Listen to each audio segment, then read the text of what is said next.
What's up, this your boy CJ Goodfella back with another boxing clip video. I'm trying to shoot for 5 videos today to make up for the lost time. You know, the holiday weekend coming up in the States, Independence Day. So I'm trying to put as much material as I can. And we had Joshua versus Breazeale. I told y'all I wasn't too giddy about this fight. I knew Breazeale had a decent chin. He's been down, but he's a very tough guy, former football player. Doesn't really have any skill at all. No defense.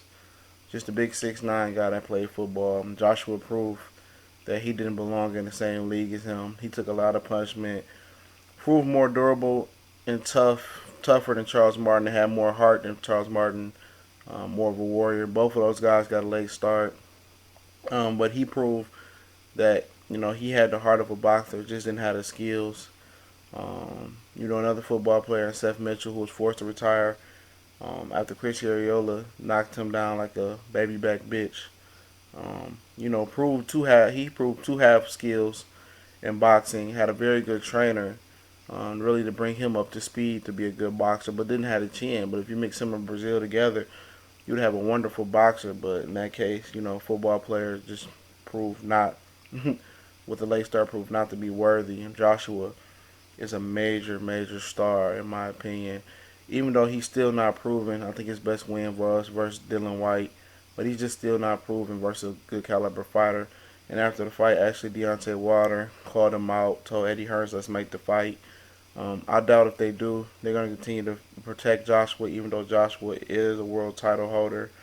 And it is what it is. I know Wilder's not scared to travel. He was going to travel to Russia to fight Povetkin.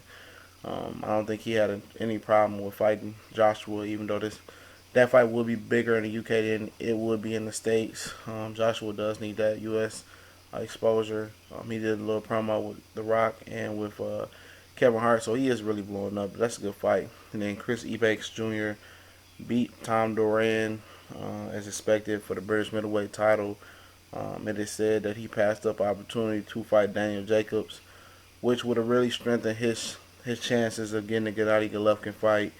Even though the WBA is really trying to make a mandatory fight with Jacobs and Golovkin at the end of the year.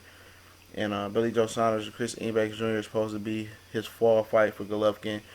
And Sky Sports, the television broadcaster, is having a dispute with, the Eubanks Jr. and Sr. over who should get the first dollar or money for the Golovkin fight. And the fight is close to done. It's just this little thing they need to get over with the television network. And if this fight doesn't get done, Golovkin's probably going to take the Billy Joe Saunders, even though Billy Joe Saunders feel like he's getting shorted money to fight Golovkin. And you wonder why Eubanks Jr. isn't getting shorted money, because he's a household name.